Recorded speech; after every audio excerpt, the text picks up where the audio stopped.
Welcome. I hope you enjoy the conversation you're about to see between me and another comedian about religion and comedy. These are conversations I'm calling disorganized religion. God bless. And for those atheists out there, may nothing await you after this life. Hey nerds, welcome to another episode of Disorganized Religion. I'm your host, as always, Seth Lawrence, and today I am joined by two fantastic comedians. First, Andy Ryder. Second, Matthew Robinson, creators, both of them, of the super amazing Instagram live show. Matthew Robinson is the face behind comedian Matthew Robinson, who we might meet a little bit later in this episode. Yeah. Thank you, gentlemen, so much for joining me. So now you know when to get off the podcast when CMR is coming in. That's when you know to stop listening. Unless you want a really good time. And then stick around. Stick around for a little offense, a little spice and pizzazz. So how long have you each been doing comedy? I started in 2014. 2014. Yeah. I started in 2009. Oh, wow. So you guys have both been doing it for a pretty hot minute. And much like my character, I started by taking a comedy class. Oh, very Multiple nice. comedy classes. There's a little bit of myself in the character. No, I would never have guessed. And Andy, did you also take a comedy class, or are you the old school, can't teach me nothing? I'm doing this on my own. I took improv classes, but I didn't take a stand-up comedy class. No. Got it. Yeah, I was just like, there was only, I started in Charleston, South Carolina, so there wasn't, at the time when I started, there wasn't a comedy class to take anyways. Sure. So it's kind of go up and do it if you want to do it. Yeah. When do you feel like comedy classes started popping up where you were, if they ever did? Like 3 or 4 years in, I think, is when that started becoming a thing where people were like, oh, hey, there's a this other comedian is teaching a stand-up comedy class. And it was kind of like weird because like all those people who took the class, like they weren't bad, but then like it seemed like shortly after the class, after they finished their class, they never did stand-up again. And I was like, oh. Sure. Well, for some people, it's kind of a bucket list thing. I just want to get up on stage. I want to perform one time, and then I'm good. That and skydiving. Yeah, skydiving's for sure on my bucket list. But becoming an instructor, I think what we do is braver, Seth. I think what we do is braver than people who skydive. So. I think so for sure. No nets when we're trying to get laughs. That's right. Oh my Seth, goodness. Yet, though? What's that? Have you gone skydiving yet? No, I have not gone skydiving. I made the mistake of getting married and having kids. So now my wife is like, you cannot skydive, because then what am I going to do? Yeah. Because she imagines the worst. She imagines the parachute won't eject, or, I won't have an instructor strapped to my back that will save me. Be careful about whatever life insurance policy is taken out in your name. I know. Because then if she tells you to go skydiving, then you'll be like, I'll know something's up. Yeah. What were you going to say, Andy? Yeah. I was just going to say that all those things happen to my mom whenever she skydives, so I get it. The chute doesn't open up, and does your mom skydive for real? She went skydiving, on her 50th birthday. That was her last birthday, so. And then she died. Yeah, that was it, pretty much. We still celebrated though, so it feels real. Yeah. And she didn't die from skydiving. She died from choking on. I think a funeral should be a celebration of life. So I think that's very beautiful what you did, Andy. Oh, totally. Yeah, that's great. That's great. All right. So you started, Andy, in South Carolina. Matthew, where did you start? Los Angeles, right here. Oh, right here, baby. I've actually only done comedy in LA. The farthest north I've ever gone is Santa Clarita. So I am a stereotypical LA comic. This is all I know, which probably explains why all my jokes are insider open mic jokes. It's great. It's great for those of us on the in crowd. Yeah. Nice. And so, Andy, for you, what made the move to LA? What? Sorry? What brought you to LA? Was it stand-up that brought you to LA, or was it something else? No, it was, I mean, the idea was to eventually be a writer anyways. And so, I'd had a friend who moved to New York to be part of UCB, and then that didn't happen, but then he produced a one-man show off Broadway there that did okay. Wow. Yeah. still bitter because he didn't get UCB. Yeah, of course. I moved to New York. He's like, what do you want to do? And I was like, write for TV. He's like, just move to LA. Don't go to New York, man. And I was like, all right. And then he's like, don't ever go to New York. I was like, okay, I'm sorry. I've touched some nerves here. Apologize. Yeah. Holy smokes. Yeah. Interesting. All right. Now, Matthew, did you do any improv classes or no? I took a couple of improv classes with this guy who taught UCB, but nothing really formal. I did when I was at the summer program for the American Academy of the Dramatic Arts. I did some improv, but nothing formal. But I don't know if you've ever seen me do non-CMR comedy, but my comedy's always been kind of improvisational and stream of consciousness, and in the moment, heavy mix of crowd work to begin with. So sure, I've always just kind of been an improvisational comic. So I've kind of learned on stage doing it that way. Yeah. Gotcha. So for both of you, what was the draw for stand-up? And I guess for you both, since you both at least dabbled, I don't know, Andy, if you did it more professionally, improv or not, but what drew you kind of away from improv and more into stand-up? So I started out doing improv. There was a theater in Charleston called Theater 99. And that was like a big comedy theater. And a friend of mine named Tommy Hutchins just said like one day we played soccer together, and he's like, hey, Theater 99 offers classes, we should take it. And I was like, okay. So we started taking classes together. And at the same time, like a lot of the people who were involved at Theater 99 were also doing stand-up comedy. So I was like, oh, like he again, Tommy was just like, hey, they're doing an open mic, we should go do that. I was like, all right. So I was like pretty excited because it's something I always wanted to do. But like when you watch it on TV, it's not like they have a how-to guide on how to get to that point. They're just like, oh, I guess I should have taken a class in college or something. I don't know. I don't know how this works. Emerson sure thinks they can teach you that. Yeah. Just wait, it's coming.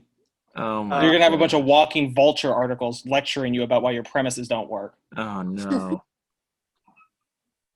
Gotcha. So it was just kind of in the, I guess, atmosphere at Theater 99, the stand-up bug. Yeah.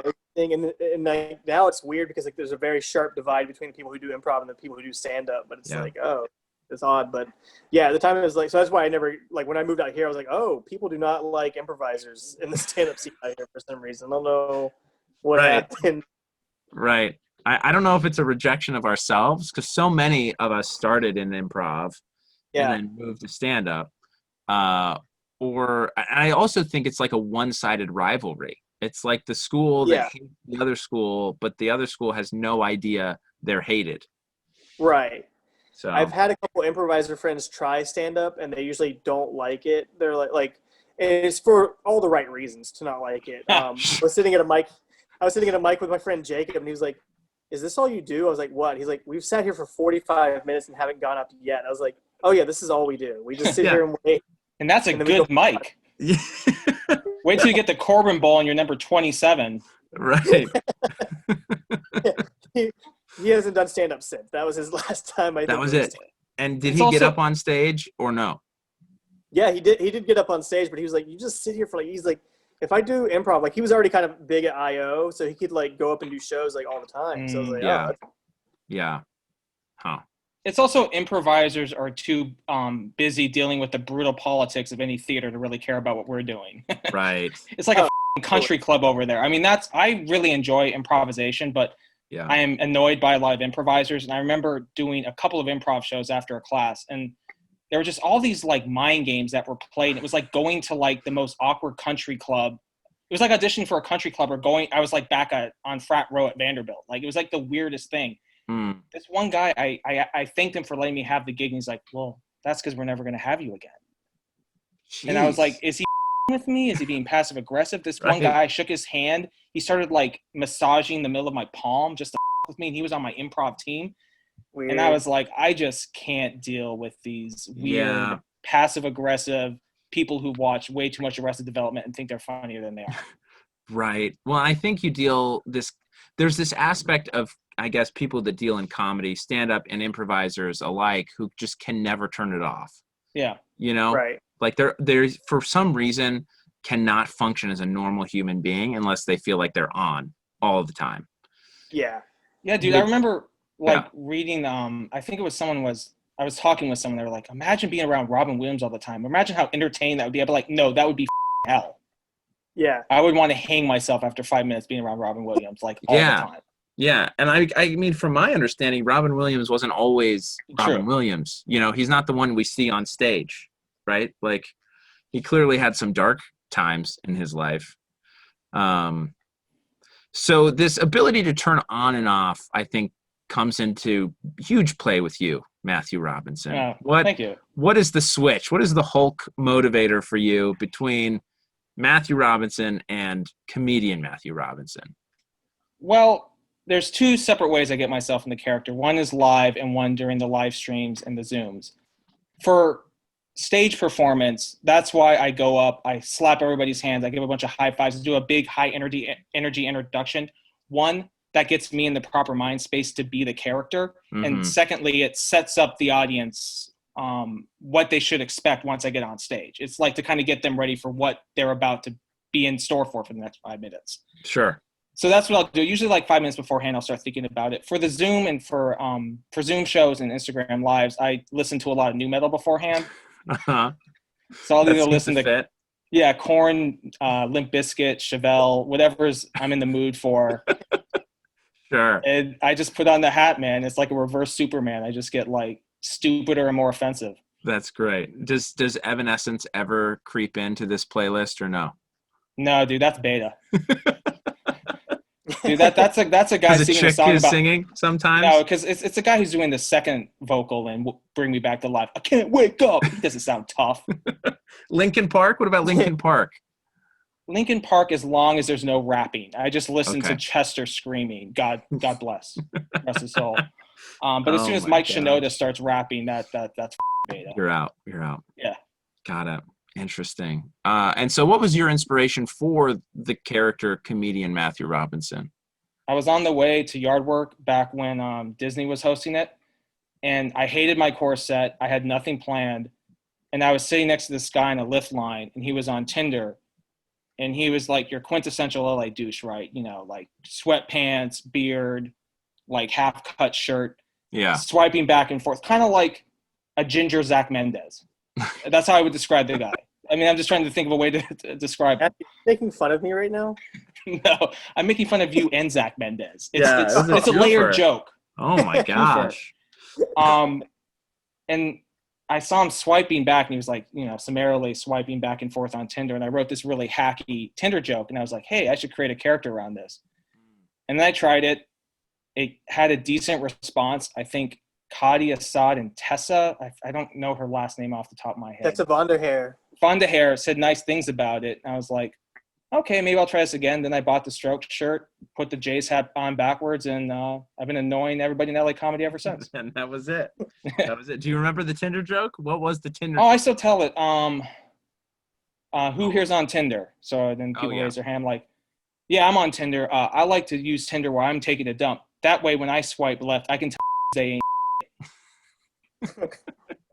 And I've had a couple of comics come up to me and tell me they hate my set, and one was like a typical like liberal arts graduate comic from like New York said I hated that joke. Yeah. The only people who've ever told me not to tell a joke, both white women. Interesting. And both, I would guess, upper middle class. Sure. Both kind of the Karen offended on behalf of others. Yeah, basically, if Ibram X. Kendi ever sees my set, I will get canceled. Yeah, that'll be it. Be it. Oh my gosh. So, Andy, what's your persona? How would you describe your comedy for people who have never seen you perform? It's a mix of truth and half truths. That's really about it. Like I don't feel like I'm being any different than I normally am. It's just like I'm just heightening it a little bit. Because I know I've definitely had people like come up to me and they're like, "Oh, that's true, right?" And I'm like, "No, that's not true. That's obviously a joke." And then other things they're like, I had one friend at a festival like keep telling other people, he was like, "This guy's a liar, by the way. He just lies throughout his whole set." I was like, I didn't realize the whole point of comedy was to tell the truth all the time. I thought we were making. I mean, certainly some of it should be truthful. Yeah, some of it's but not true. Like all of it should be truthful. Yeah. Like, I'm not gonna lie about my grandmother being Asian. Like she is. Like that's just the truth. You know, I'm not gonna talk about being married. Like I am married, so it's like, well, what? You know, there's that. You know, but other things that are so far beyond any kind of like normalcy, people are still like, but that's true. I was like, how would that be true? Like how, like I used to tell a joke about like being in a short film where like I fall in love with a centaur who's like reversed, like the bottom half is human and the top half is horse. They're like, how did you do that? I was like, that's not a real thing. I don't, how would I have done that? Like that's not even a possible thing, you know? Okay, whatever. Yeah. So for both of you, I feel like truth. Oh, sorry. Go ahead. What were you saying? Oh, that's just my comedy, basically. Yeah, I mean that is comedy.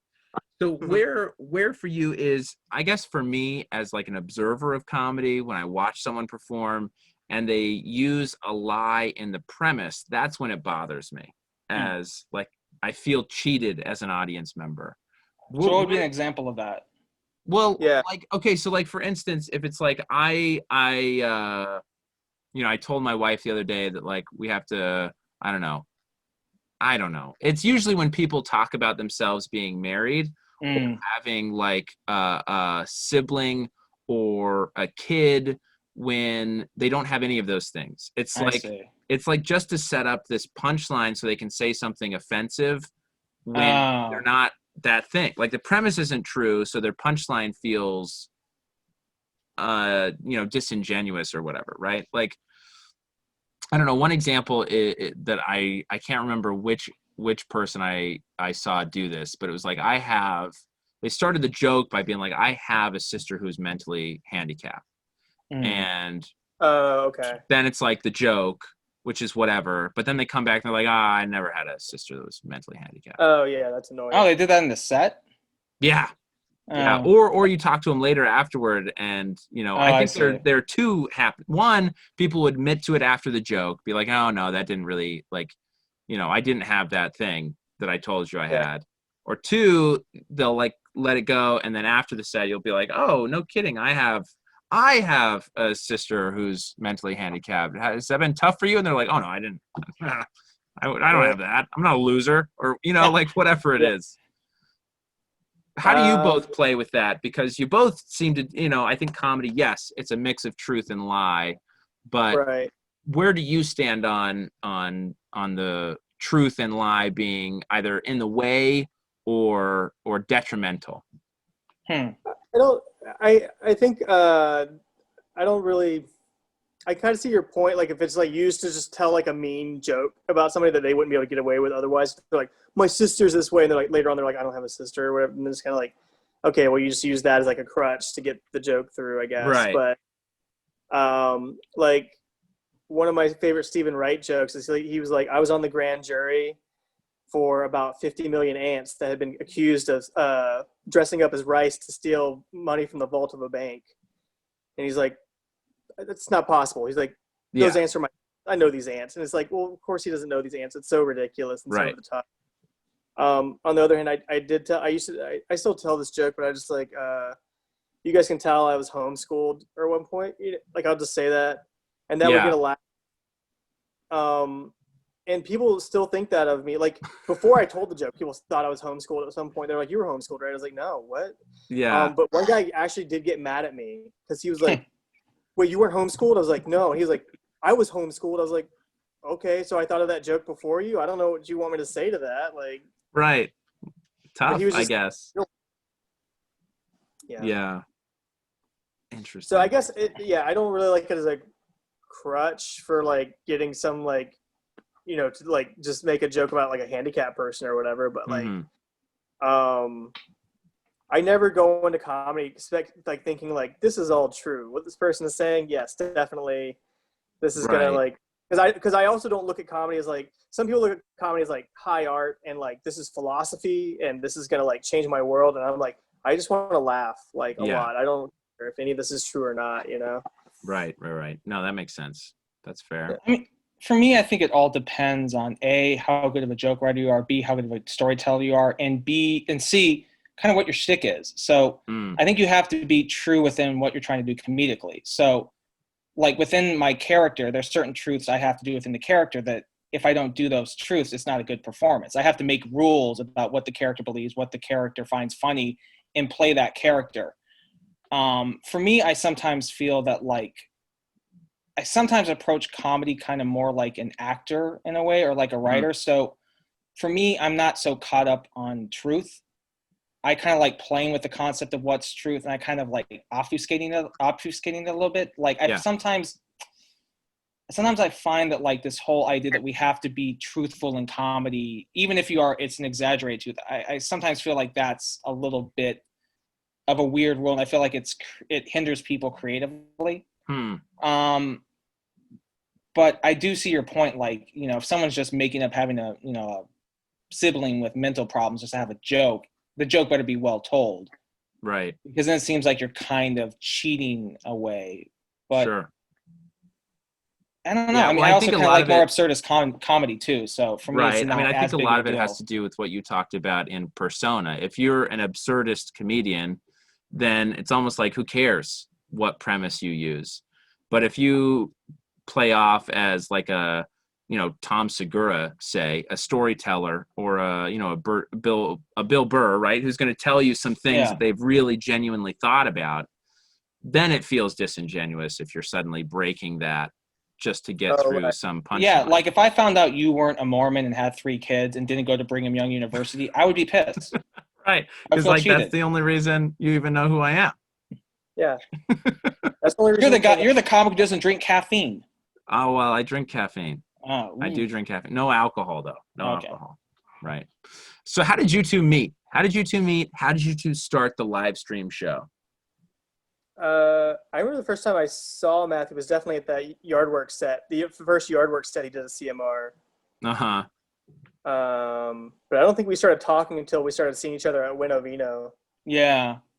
I think we talked about the Deftones with Peaches, right? That's when the first time we had a real in-depth conversation. Yeah, Deftones and Faith No More. Yeah, Faith No More. Yeah. I think I was wearing my Angel Dust shirt. Yeah. This is like sounding like a first date. This is kind of getting a little bit weird. Yeah, that's great. Oh my gosh. I didn't know if Andy liked me. I didn't know if he thought I was funny. Right. Classic issues with open mic comedians when we all first meet. Yeah, I think, and then Andy and I were working on this other YouTube project. It was called Andy Knows Music, but CMR Knows Better, where he was trying to do this live YouTube like vlog about the music he likes, and I would come in each episode and ruin it. So yeah. It was kind of like a riff on Beavis and Butthead in a way. Sure. And we were going to do a joint show together to release the YouTube series, and then LA shut down. Right. So that was right in March, and we still had the date blocked off, and I was like, hey, let's just try and do a live stream. Yeah. And I think the first one, it was rough. I think it was just the 2 of us, Hazel, Natasha on it.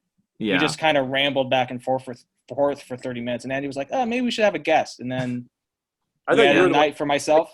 You're like, this is rough, Andy. We should have somebody else to talk to. Okay. You need to play off some other kind of straight guy that just lets us be crazy. I think also we didn't script or come up with any ideas about what we would talk about. We're like, oh, we'll just act like we're starting a podcast and just riff, man. We're funny. And then I was like, nope. Yeah. Yeah. At least have somewhat a game plan. Sure. So what is your both? I mean, Matthew, you were raised in LA? Or no, I was born in San Luis Obispo, grew up in Colorado Springs, Colorado. Oh, gotcha. Okay. So and you were, Andy, raised in South Carolina, or at least raised in South Carolina? Yeah, born and raised in South Carolina. Got it. Okay. So based on that, I would guess that Andy has a bit more of a religious background, or at least more religious exposure. But I don't know, Colorado Springs, there might be focus on the family, dude. The religious fervor. Yeah. So what's your guys' background? In your, how were you brought up? Were you brought up religiously, or was it just a free for all? You can go first, Andy. Okay. So my family was like church on holidays usually. Mm-hmm. And when you say church, do you mean like Catholic Mass, or do you mean Baptist? No, like Baptist, yeah. Okay.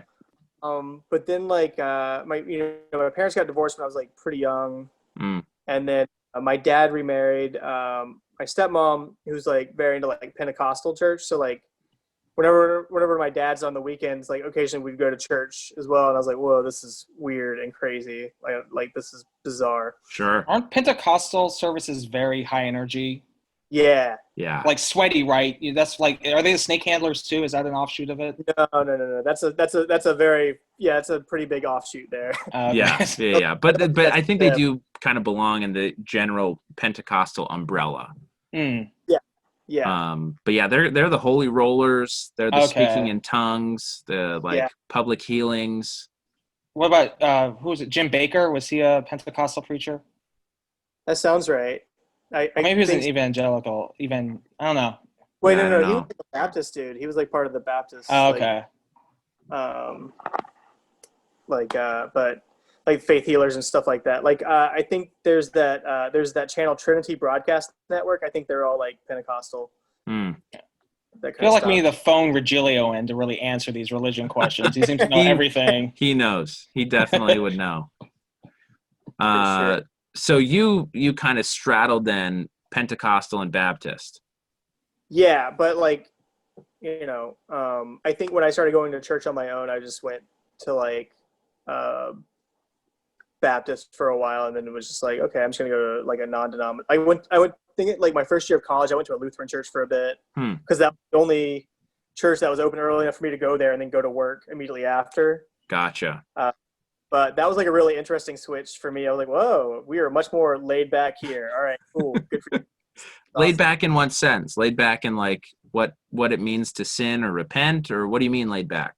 Like every aspect was like pretty laid back. Like it was just like, oh, like they weren't like, I felt like in Charleston, I feel like people go to church, but it's almost like more of a social thing. Yeah.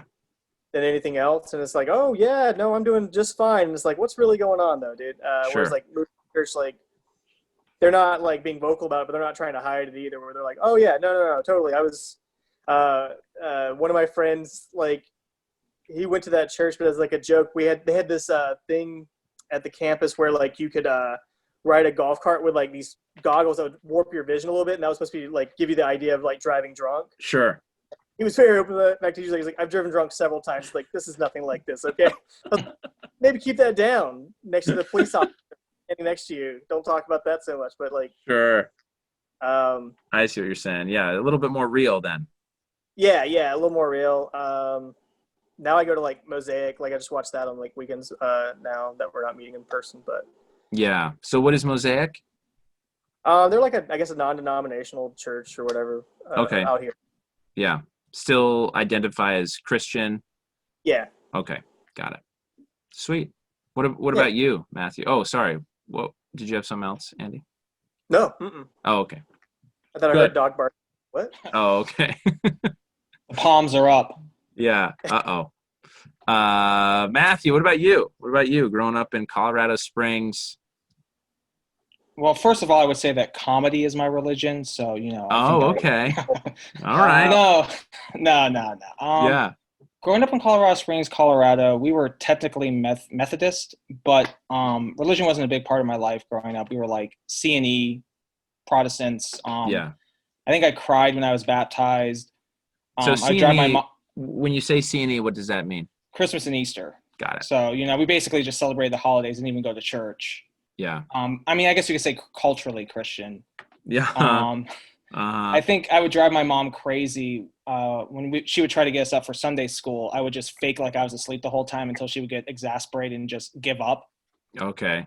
So religion just wasn't a big part of my life. My dad, he never really stated his religious beliefs. He unfortunately passed away.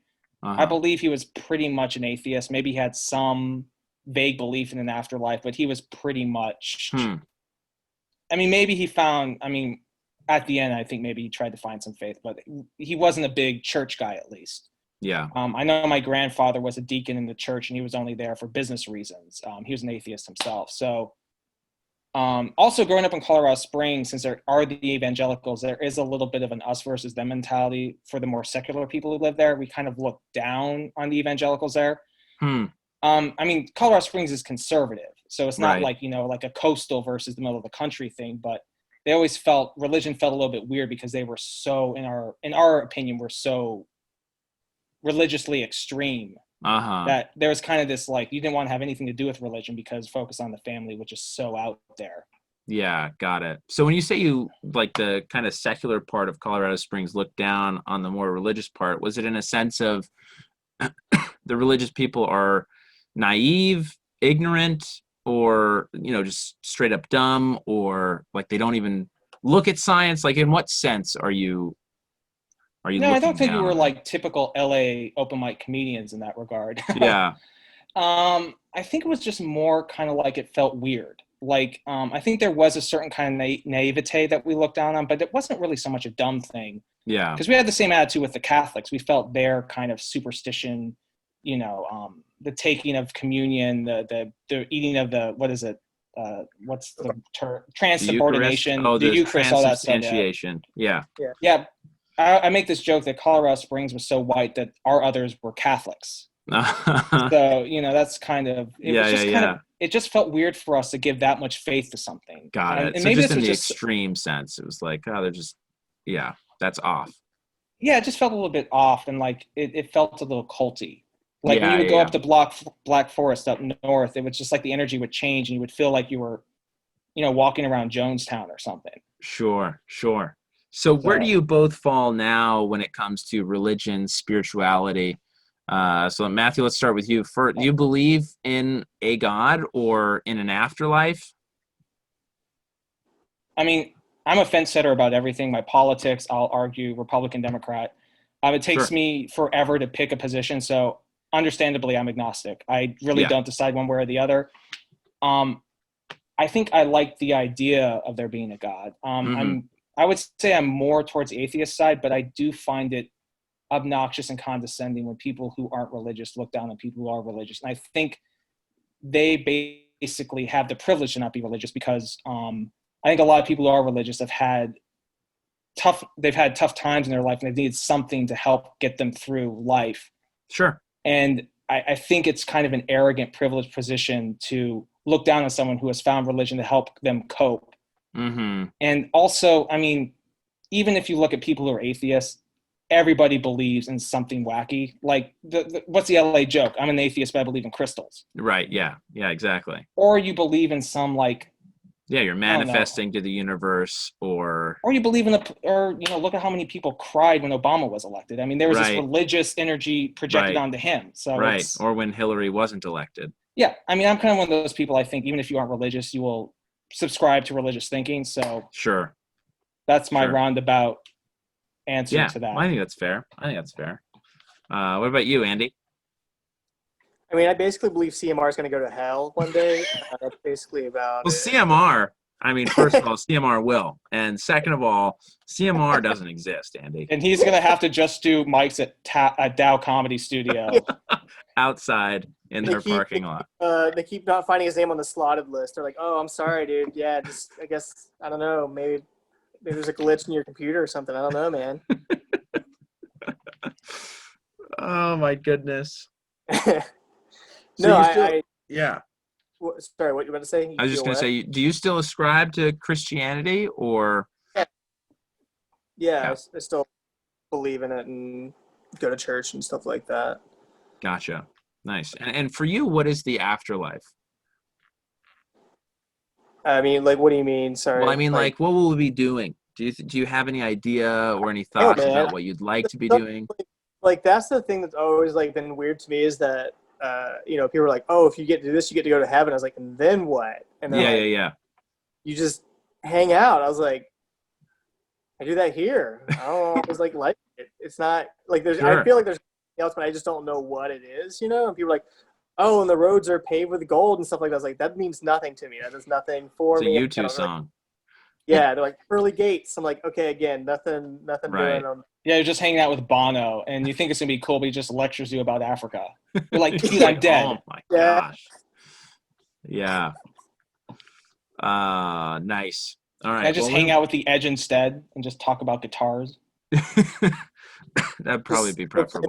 From Bullet in the Blue Sky over and over again. You're like, all right. Do you think Eddie Van Halen's idea of of hell is like him being on the same stage as The Edge and people being more impressed by his guitar playing? Do you think that's what's happening to Eddie Van Halen right now if he's in hell? They're more impressed by his guitar playing, or no, by with The By Edge. The Edge. Oh. They're like, I really love With or Without You. He's like, it's just 3 notes. Yeah. I mean, I do think hell is going to be a personal thing. I don't think of like necessarily heaven and hell as being places, more of states of mind, states of being. Well, I think it's the internal manifestation of strife and joy. So I think it's kind of what we imagine in mental. I take a very philosophical view that it's kind of the manifestation of what we want. Yeah. And I think that's our fear. Yeah, true. I think it's not an anthropological point of view. But yeah, I think that's definitely true. You know, I think it's kind of like a creative expression of what we fear, love, want. Yeah. My hell would definitely be listening to Andy's set on repeat. Oh, sorry, that's CMR. Sorry. Sorry. Oh my sometimes goodness. it seeps in. You know, I just can't control it. It's so rough. That's so rough. Now, I don't know if we're gonna hit, because I'm a poor lad. If we're gonna hit our Zoom meeting limit, we might get cut off at any moment. But I wanna move now to where you guys get to pepper me with questions on my faith. We got a good taste of your, comedic background, your religious thoughts, spiritual thoughts. I want to move now to let you, Andy, and you, Matthew, or whomever you might invite, to ask me, what's the deal with Mormons?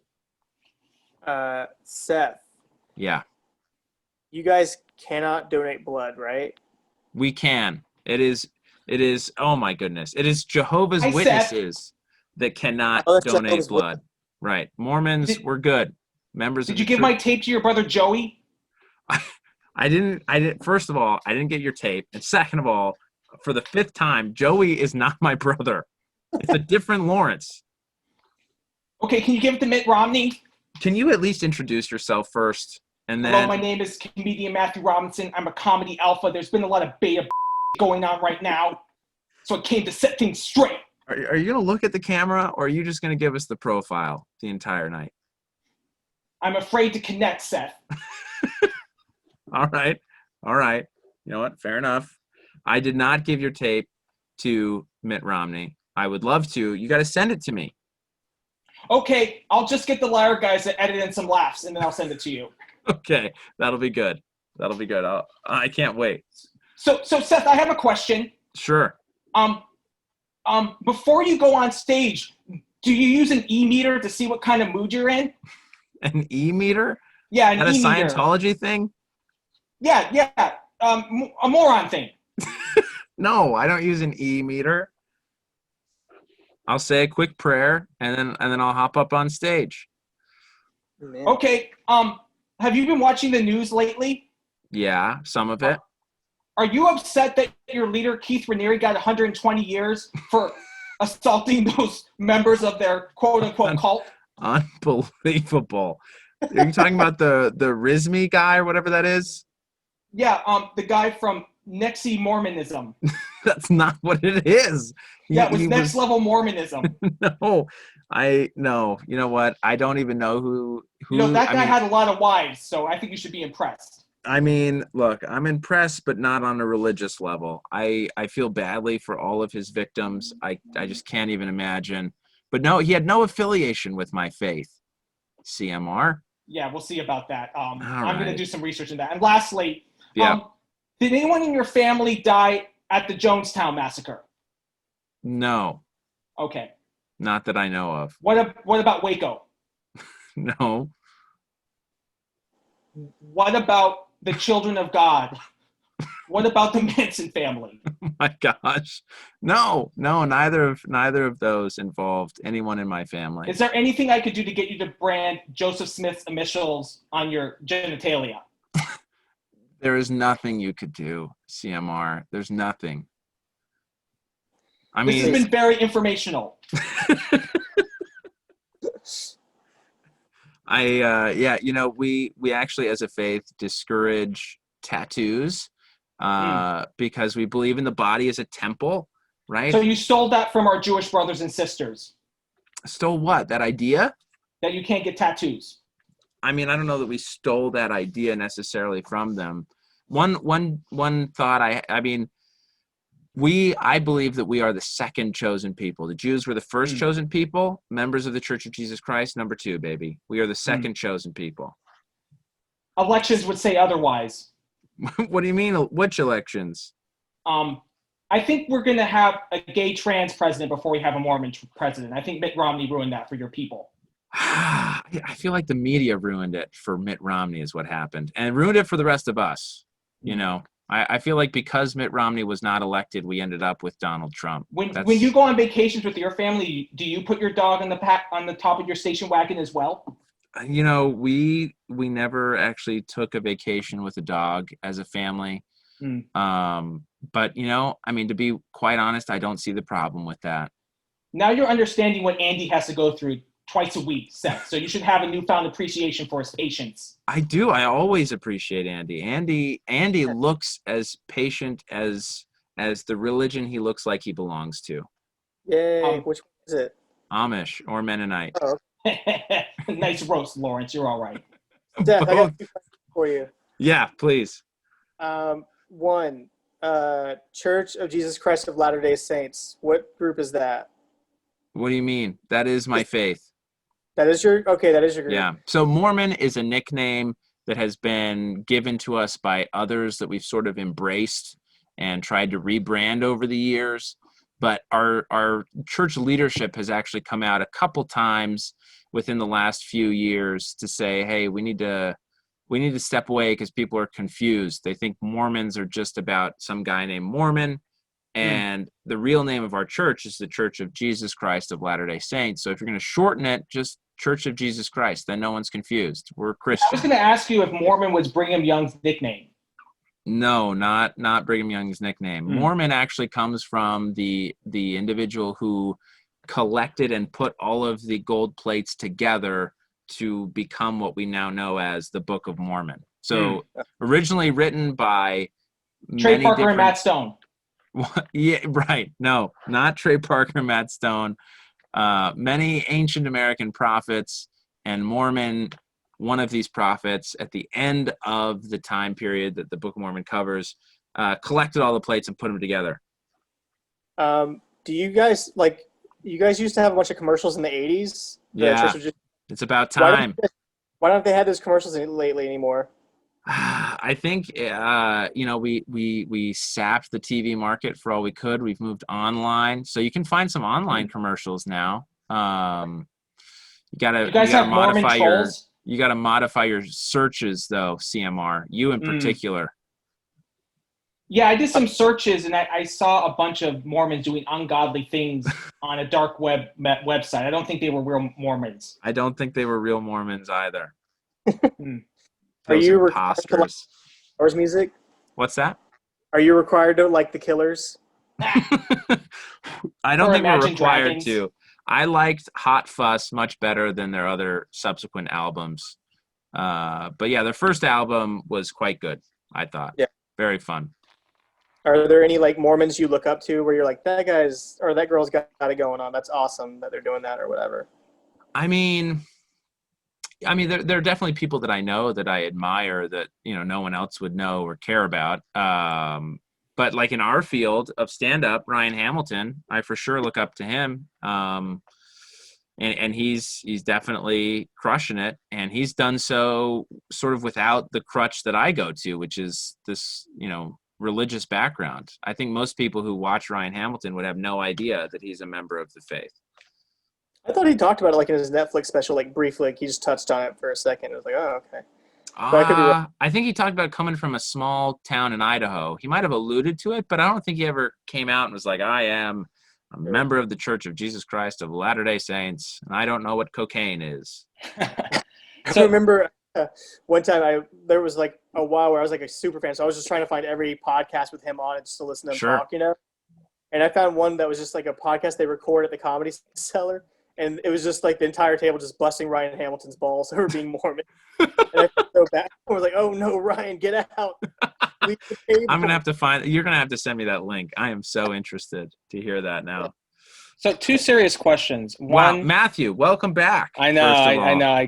It's late at night. I don't want to scream and wake up my wife. And I just had these thoughts come into my head, so I decided to say it through my real voice. I loved it. Thank you. I wanted to give you the CMR experience so you know what Andy has to go through. It was beautiful. Twice weekly basis. I mean, bless you, Andy. Bless you. And, yes, he has a say. 2 questions. Yeah. Do Mormons have any kind of I don't want to say sympathy towards people who are members of the Church of Scientology, given what Mormons went through in America, being classified as a cult up until, I forget the day it was changed, but, the Mormons were ran out of, what was it, Illinois, right? Joseph Smith had to get run out. Yeah. So are you guys more open to any forms of religious persecution? Are you against it? Or even if it is a little bit weird, the religion that's being persecuted? Yeah, I mean, I think there's a personal, for me, I don't, yeah. I mean, I think that we should be, right? We should be more sympathetic to those who face persecution for their religious beliefs. I think as long as they're sincerely held, I don't see any reason to persecute someone for a sincerely held belief that isn't harmful to other people. The part where I'm a little bit less sympathetic to Scientology as a religion of people facing persecution for it is because, I mean, I don't know, I guess it might be hypocritical, but to me it's like, well, it very clearly came from this guy who was a science fiction writer, and it's also used for pretty nefarious purposes, right? Like there are people who they kind of chain up, lock up, the C-Lab stuff, almost slave labor, servitude. Yeah. I mean, so to me, it's like, well, that feels more culty and less about really bettering society, community, individuals than it does just harming people for the benefit of a few. When is there, considering Catholics sometimes look down on other religions, is there ever this little schadenfreude whenever there's another Catholic sex abuse scandal? You're like, haha, we're not them. No, I mean, Catholics. That feels, I mean, to me, that is truly tragic. Obviously the priests and, to a very lesser extent, nuns that participate in abusing others is awful. And they'll face judgment. But no, I always feel sad for people that, when those stories come out, I'm just like, oh my gosh. And I think in a larger picture, I do view,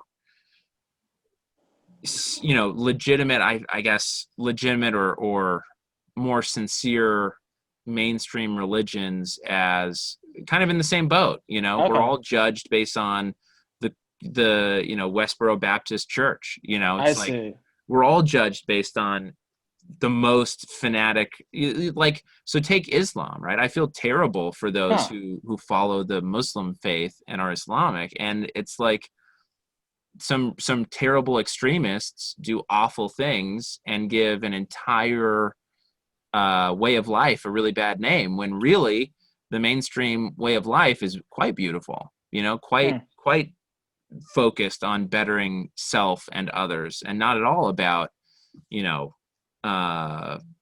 jihad or whatever it is you want to, whichever aspects of the extremist faith you want to pick on. That's not what Islam is about, And I guess last, I don't know if Andy feels the same way as I do, but part of the reason I moved towards CMR is because being a waspy white male comic, there's nothing unique about it.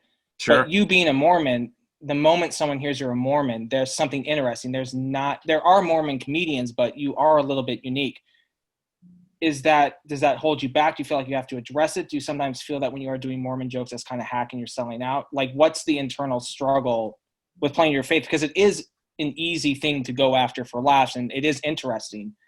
But do you kind of feel like, not that it's similar to maybe someone who's trans or someone who is a different identity that's maybe not as well represented, do you fear that you might get pigeonholed if you just talk about quote unquote Mormon things? Yeah, I guess I don't. I mean, the true answer is, if I can get famous for anything, that would be amazing. And if I have to be pigeonholed, then I'll be pigeonholed, right? Like, I think about like Larry the Cable Guy. Do you feel like he is ever tired of being that character? Yeah, probably. But is he super grateful for what that character's done for him? I bet 100%.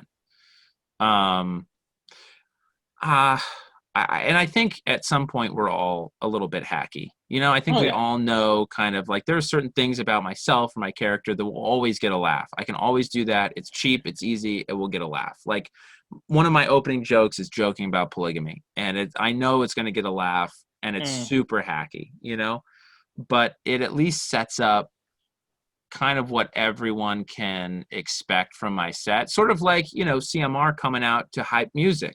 Yeah. You know, that's a little hacky. You know, it's a little easy, right? But it sets the stage for what you want to do. And I think the clearer that we can do that as a comedian, then we can play with that going forward. And that's really where I feel like the artistry of stand-up comes in, is where do you take the hack at the end of the set? You know, where do you move it? I got the idea for coming out to that entrance music after watching Hannah Gadsby's Nanette 3 straight times. So I don't think the idea is hack. I think it's post-comedy. I mean, if you're trying to put on a one-man show, then I applaud you. I applaud you. Please talk about how difficult your life has been as a waspy alpha. That would be great. Hey man, I might get a show on Fox News, man. Just leave you all. I mean, you might. You could be their comedic go-to analyst. Yeah, dude. Greg Gutfeld's getting old, man. Take his place. Yeah, I mean, I guess I do feel a little bit hacky, but I try to play also with, you know, what you talked about, right? The stereotypical LA spiritual, and how most people in LA look down on those of, at least the vocal ones, look down on religion, you know? Yeah, I love your joke where you kind of turn it. I forget what the exact joke is, but you like talk about people on religion, and you're something like a joke about, that's all right, I'll be smiling at them from heaven. Yeah, so I have two kind of versions of that. One is, I'll have the last laugh. If anyone's going to laugh at all, it'll be me. The other is where I talk to people about, I try to divide the crowd, right? I'll be like, hey, who here's, you know, religious because I believe something kind of silly, and that's fine. Who believes in crystals? Because that we can all agree is really stupid. But who here is an atheist and a good person? And then the punch is, you know, when a bunch of people are like, oh yeah, totally, that's me. I'm like, great. I think you're wasting your time because nothing is waiting for you. So why be good? I don't understand that, you know? Yeah. So yeah, I try to play my character, my persona as a little bit disgruntled religious, you know, religious, but recognizes there's a world out there and people don't agree with me, but you know, here's why I believe what I believe, and I think you're stupid. Just as stupid as I am. Huh. That's interesting, because if you're religious in LA, you kind of are going to have that chip on your shoulder because you're facing resistance at all times. And everybody who claims to be atheist thinks their atheist argument is so groundbreaking when they're just rehashing what Dawkins said or Sam Harris. Sure. And for me, it's not even like the groundbreaking. It's like, well, this is so clearly true. Yeah. Right. Like clearly this is the way the world was created. And clearly, you know, happy feelings that you attribute to a spiritual impression are just, you know, pheromones in your head, chemicals mixing with synapses in your brain. And that's why you feel these things. It's programmed. You know what I mean? It's this like elitist, I'm looking down on you because you're so dumb. So that's where I try to kind of flip the script while I'm on stage, be like, well, yeah, but you're dumb for being good for no reason at all. So. And these are also people who would probably stab you in the back to get a gig at Fourth Wall. So, you know, they're not that good. I mean, let's be honest. We all would. Look, if we had a chance, if improv were still doing things and we could get Rita to put us on a late night spot, I would murder. Yeah, everybody hates to rig bucket until they're rigging it for you. Then you're like, oh, I paid my dues. Yeah, you're like, clearly I made it. I don't know. You just got to put in your time. Put in your reps. I talked to Bruce Gray, man. I earned it. And he kind of likes me sometimes. Yeah. I mean, no, 100%. We're all scumbags, man. I mean, that's why I don't take a lot of this, like, whether it's religious or progressive posturing, very seriously. Yeah, and, you know, finally, we're all just trying to be good people making through this, right? Like, so, you know, why not just try to understand and be a little bit nicer about where people are coming from, which is kind of the point of this whole podcast. So, yeah. I appreciate you both joining me. Thank you so much. Is there anything did we cover all your questions that you had? Yeah, I kind of talked a little bit. Sorry, Andy, if you want to get in there with some more. Sorry, dude. Sorry. Did you see that? That was so like typical. It's fine. If there were other questions you had, Andy, I don't want to shortchange you. This isn't the super amazing Instagram live feed. It's gonna be like, do you know Ethan Van Sciver? Do you know John Heater? Are you friends with those dudes? I don't know any of them, but there's always like the Kevin Bacon 6 degrees of separation nonsense. It's like John Heater used to be a member of this like stake where I am now, and people know who he is, but I never knew him. That kind of stuff. Yeah. So basically, every Friday night is listening to the Killers and watching Napoleon Dynamite. Yeah. Right. While Ryan Hamilton's playing in the background. Did you have to go on a mission, Seth? So I guess culturally you feel a lot of societal cultural pressure to go, but it's never been forced, quote unquote. So I didn't have to go, but I definitely felt like I should and wanted to. I wanted to go, so I did. Where'd you go? I went to Quebec, Eastern Canada.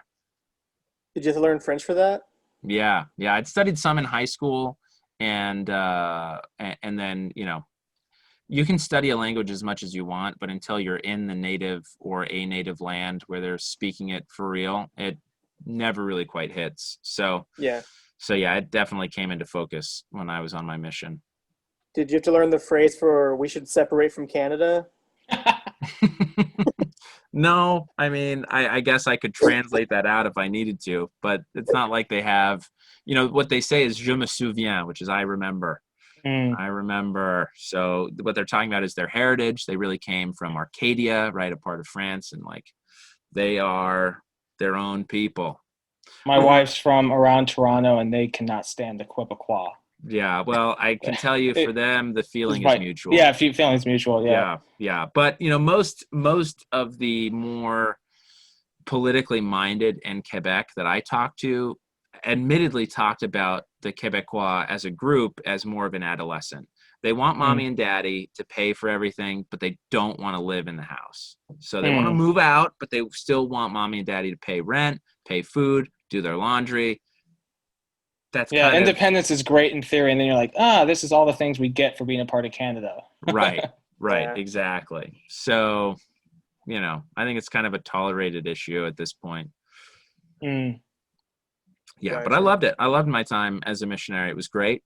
Met a lot of really great people, and feel like definitely learned a lot about myself. I thought it was really beneficial time. Cool. Yeah.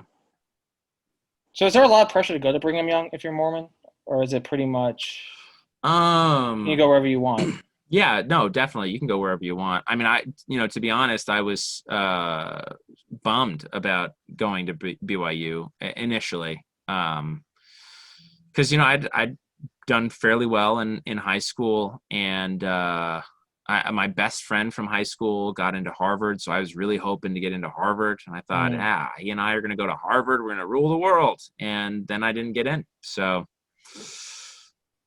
BYU was the safety, and so that's where I ended up going. But it ended up being, that's the way it was supposed to go, I think. So it worked out Just great. think, if you would have gone to Harvard, you could have written for the Lampoon, and you wouldn't be doing this podcast with Andy and I right now. I know. I'd be doing something else, I guess. You'd be chilling with Colin Jost and everybody else who writes for Saturday Night Live and every late night show. Yeah, right. Maybe so. Or I would have done what I initially did, which was law, and I'd be hating my life at some big law firm right now. Yeah. True. But hey, you're waiting 2 hours to do 5 minutes of time twice a week. That's right. I'm living the dream, baby. Yeah. Living the dream. Have you guys been doing Zoom shows, speaking of which, over the pandemic, other than the super fantastic Instagram show? I've been doing it. It was actually Regilio who got me to start doing Zoom shows, because we were working on something else. Yeah. He was like, why aren't you doing Zoom? The pandemic's not going anywhere. I was like, nah, I did a couple of mics. I didn't like the experience. I just didn't feel comfortable. Yeah. And then I started doing Zoom mics. I've been doing Zoom shows, and I've embraced it. I think it's helped me grow my character. It's helped me learn how to perform in a different way. You're being filmed, so you learn different nuances with your voice and face. Right. I think the people who kind of dismiss Zoom are the people who expect it to be live stand-up. As long as you accept the fact that it's not live stand-up, it's something different. It's comedy, but it's not stand-up. Yeah. I think you can have fun with it. But sure, if you're one of these people looking for Zoom to replicate the live experience, you're going to be disappointed. Yeah, 100%. What about you, Andy? I'm not like seeking them out, but like if a friend asks like, hey, do you want to do this? I'll be like, yeah, sure. That'd be fine. That sounds cool. But yeah, I can't, I know that it's not going to be live stand-up, but after having done live stand-up, you're like, ooh, why would I want? Yeah. It's like I don't want to say like this is like the vegetarian version of like real live stand-up, but it feels like it a little bit where it's like it's just like it, but it's not quite like it, but it doesn't hit the same way, and then it also feels weird when you can see people, especially if they're not paying attention. That's like really demoralizing. I feel like. Sure. I mean, how is that any different than an open mic or a show with someone in the front row that's clearly not paying attention? Well, see, that's the thing. It's just in the front row. Whereas, like, I feel like at the Zoom mic, you can see 4 or 5 people doing that. Ah, okay. Like, I had 2 guys in the same room for some reason using 2 separate Zooms. Start laughing during my set. And I was like, "Oh, was that funny?" They're like, "Oh, sorry, man. This meme popped up." I was like, "Okay, that's good. I'm glad I'm doing this right now." This great. Yeah. What about you, Seth? Gosh. What's your take on this new comedy civil war we got brewing between live and Zoom comics? I feel like you got to take what is available. Live shows are kind of coming back, underground, illegal, illicit, and that's. I mean, in all honesty, I feel like that's where comedy started anyway, was in kind of unallowed spaces. So, in a sense, I feel like some of these underground, it's probably a little bit more truer to the art, the history of the form. But as far as, actually performing what you have written and done, I think Zoom is just as good for that as live. It's like you say, Matthew, a different skill set. Just slightly, right? And I think as long as you do adjust, I've found when I adjusted my expectations, it definitely felt better doing Zoom. I performed for the first time like 7 months live last weekend, and it was amazing. Loved it. And it is a different skill set. Both feel very different. And But after doing Zoom, there's a level of comfort in material that I'd never really gotten doing live, because you rely on. You felt like your writing had to be stronger on Zoom? Is that what you're saying? Like, is it a writing thing? Is it a performance thing? More of a performance thing and like trusting in myself. So, when you perform live, you have immediate response. So you can kind of adjust what you're doing and how you're presenting based on that immediate response. You're constant. I feel like I was constantly adapting or trying to in a live setting. On Zoom, because there's such a delay, you either have to just trust this joke's going to hit and I'm going to wait for the laugh. Gotcha. Or I'm going to plow through and see what happens because everyone's muted. So I just have to go. You know what I mean? Yeah. Because even in Zoom, there are different shows. There are ones where the audience is there and you can hear them and see them, and then there are ones where they're all muted on purpose. Or you're really streaming to Twitch, and then you have like no audience contact other than comments that come up, and they're like a minute delayed or whatever. Yeah, it sounds like it's like Instagram Live is the same as Twitch in a way. Yeah. So I do feel like there's a trust in your material that comes with, like I know this joke works because I'm super grateful for the order. I think I would have been toast if it'd been Zoom for 3 years and then going to live. I feel like that's what YouTube stars deal with right now. Like they have a skill set and then they go live and it's like, this is not the same thing. So having the background doing it live for a long time and then adjusting it a little bit for Zoom. When I went back and performed live last weekend, not every joke, like the audience did not like every joke that I told. Like they were clearly uncomfortable with some of the stuff that I was talking about. You know, like I attacked like people who believe in crystals when the host went up and talked about him believing in crystals. So like the audience was sort of like, where is this guy going? But, you know, it's like, I don't care. I know these jokes work, and I'm just silence doesn't bother me anymore is kind of the takeaway, you know? That's the hardest thing to learn in stand-up, man. Enjoying the silence. Yeah, and I feel like that's what Zoom has really helped me with. So. I definitely I hope I can come across as like Zoom shows are for losers and people who just like have nothing better going on. Like I definitely what I understood. Wow. No, I definitely appreciate when people ask me to do Zoom shows. I just feel like I'm like, oh, should I just be writing instead? Like, should I be writing like pilot shows and stuff like that? And yeah, it feels weird for me to like I'm on Zoom for like work like half the day and then up off that, and then like they're like, get on Zoom again, but for people who are gonna like hopefully appreciate what you're about to do. I'm like, okay. Yeah, I'm exhausted. Yeah, I think, you know, to bring this kind of full circle, I do think what comedians are doing over the pandemic, whether it's getting more into a podcast, writing for TV, you know, or getting a spec script together, or writing their movie they've always wanted to write, or you know, doing Zoom shows, an Instagram live stream, doing an Instagram to an average of stream. 5 and 6 people each live stream. I mean, those are some pretty good numbers. Yeah. I do feel like there's a spiritual parallel in that we're all just trying to ride this out, and we're all trying to get better at what we're doing. And I'm going to be interested when, you know, vaccine comes in, or when Biden wins and everyone realizes we're fine, when everything comes back, who are going to be the stars again? Is it going to be the same people? Is it going to be a different group of people? What's going to happen?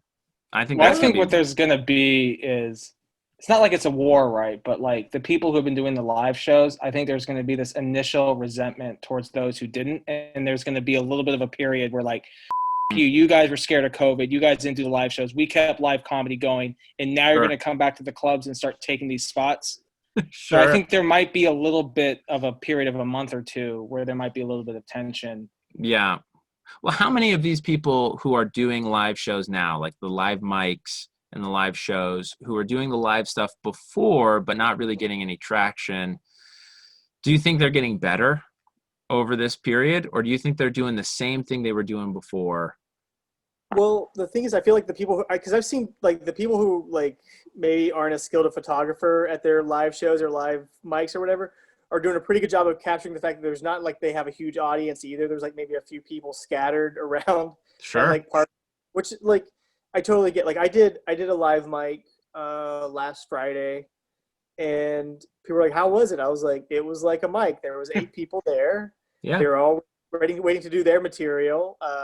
Yeah. I think heard of half my material was making fun of other comedians, but I didn't. So there's like, it's about your life. I don't care so much about that. I'm like, well, good.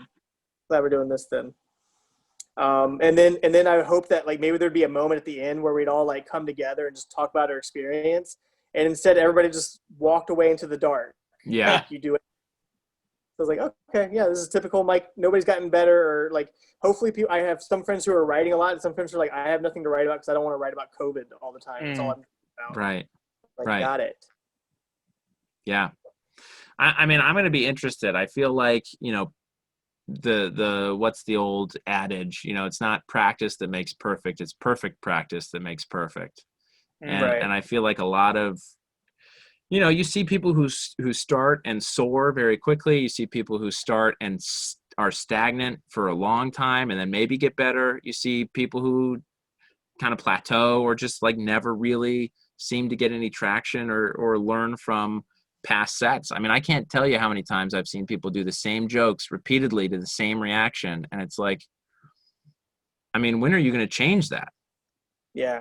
So I feel like, what's that? Have you asked them? No. Oh. No, I mean, I don't know. Now it's time to play. Who is Seth talking about? Hope it's not my set. No. I try not to have people that I feel like that about on my podcast. So. Okay. Oh. Yeah. Yeah. I did that one time. It's not a good idea. They were just like, "What? What do you mean?" I was like, have you tried like doing other jokes?" They're like, "This works." I was like, "I have never seen this joke work. Like, what are you talking?" Yeah. I mean, I feel like delusion for a stand-up is both a blessing and a curse, a necessity and a vice. Yeah, I sometimes wish I could be one of those comics that thinks they always kill, because I could have a great set, but I will obsess on the one joke I could have told slightly better. Like, to give you an idea of where my mind works, I'm still thinking about a joke I said in this podcast that I could have hit a little bit harder. And I'm like, I missed that one joke. It could have been better. But you know, it's that aspect of you that makes you get better. No, I think you definitely, right? I think there's an F. Scott Fitzgerald quote where it's something like, I don't trust a writer who thinks they're good. Yeah. I mean, maybe that wasn't him. Maybe I'm making it up, but maybe it was someone talking about F. Scott Fitzgerald or whatever. But the sentiment, I think, is true. Right. Like, whenever I meet an artist, whatever it's a musician, writer, screenwriter, actor, when they have this overconfident bravado, I just always think you're not good. Yeah. Yeah. Because you're not going to get better. You're not going to have that self-discovery, I mean, sometimes it's tough, man. You just beat yourself up. Right. Right. But I mean, I would rather be on the spectrum of like, I mean, obviously there's a happy middle somewhere, but most of us don't have that happy middle, right? I feel like most of us are actually on the self-flagellation side of it. At least those who seem to get better are much more self-critical than those who are like, oh no, I crushed. Well, I think also if you're going to in some ways make fun of yourself for a living, you have to have certain kind of self-esteem problems. You know what I mean? Like, your whole shtick is like being a fool. Like, you're being ridiculous. You're being laughed at. Right. There has to be something psychologically there. Right. Right. And I think, that absolutely that attitude skill set coincides with, I think, how good you are as a stand-up, Mm-hmm. Well, I think we should all have been passed by now. So that's just what I think. I mean, 100%. I think we're all 100%. I hope this pandemic has made so many of those who are getting passed at the improv destitute, to where they have to go back to their day job full time. They can no longer come back to LA. And there's just going to be a whole bunch of spots open. I just hope Netflix sees the light and thinks an entire special full of inside fourth wall jokes about other open mic comics that no one's heard of. I want to name my Netflix special you, Seth Lawrence. People are like, oh, Seth Lawrence. And it's going to get 1 million hits. Yeah, it'll be like, you, Seth Lawrence, Andy Ryder, Michael Regilio, and that will be the set. Joey Lawrence's brother, Seth Lawrence. Hey, Joey, I hate your brother. Yeah, that's the only reason I'm using your name, because idiots will think it's a Lawrence brother. That's it. There you go. If there was a famous writer, I would do that instead. Right. Oh my gosh. Well, gentlemen, this has been a pleasure. Anything you want to plug other than in particular, your Instagram live show? Yeah, Andy, you have a lot of good people coming up on your night. You have a couple of American Ninja Warriors. Do we have some Paralympians coming up? Yeah, we have Jessica Clayton coming up next Saturday. She's a American Ninja Warrior. She's really good. And then we have a Paralympian coming up 2 weeks after that. He's got an amazing story. He was a guy who got shot in the parking lot of a McDonald's and was paralyzed from the waist down. But he's like a really good javelin thrower for the USA, and this is like his first. He was supposed to go to the Paralympics I think it was going to be his first Paralympics. Was supposed to be this year, and then it got moved back a year, so he has to wait. But he's a really interesting story. And then, not to be outdone, I have Goat versus Fish coming on in November 11th. So Goat versus Fish, baby. Also, you're going to be on this show, Seth. I mean, my birthday show on November 4th. I'm having comics on. They're going to roast my character, insult me. My character is going to think that they're coming on to pay tribute to him and compliment him, but everybody's just going to be really mean. And I love it. I think CMR is going to get more and more broken as the night goes on. So. It's going to be great. There's nothing better than a broken CMR. That or when Andy and I break character. That's when I start things up by going all Jimmy Fallon. Yeah, I mean, honestly, one of the best parts about your Instagram live show is when CMR gives the profile and starts shaking uncontrollably, holding in laughter. I always like it when I break Andy. That's always my favorite. Sure. Those are the moments my wife always likes the most. She's like, "You broke Andy there. You said something. You could just see Andy's eyes are like." He's kind of like giving that like cancel him look. Please stop this. Please stop this. He's gonna take a photo. He's gonna take a photo of his ballot and be like, "Look, I voted the right way. Don't cancel me." I feel like it's usually breaking out though on the nights when nobody else is watching. Yeah. Like the guest canceled last minute, and then it's just me and Matthew talking. Oh, that was the one. The Andy Ryder, you so crazy. The Gina thing. Yeah, there were like 3 people on it. Yeah. Oh my Damn, gosh. Gina, you so crazy. Yeah. That's also the funny thing too. Is sometimes I hear my wife laughing in the bedroom. That's kind of how I can sometimes gauge if things are going well. Oh, sure. Oh, that's a great barometer. That's a great barometer. It's also a lot of people haven't figured out like she's my wife because people are surprised that someone who does comedy like that is married. But Right. So when is the Instagram live show? Is it every Friday? No, it's Wednesday and Saturday. Wednesday is my night. They're both at 7 p.m. Pacific Standard Time. Wednesday's my night. Saturday's Andy's night. Andy has accomplished people on Paralympians, people who have released specials, and I have a dirtbag open mic comics. And that's why I've only been on Wednesday. That's why you got the Wednesday, Seth. Get a special, then you can go on Andy's night. Unbelievable. Well, this has been a pleasure. I should say before we close this out, Dodgers won the World Series tonight. Yeah, I was watching that. I was hoping it wouldn't go into extra innings, and I would have to be like, it's a winner, baby. Yeah.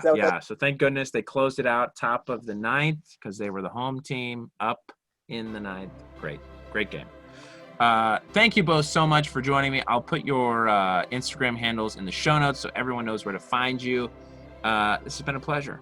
Thank you both so much. Fun. Thank you so much, Seth.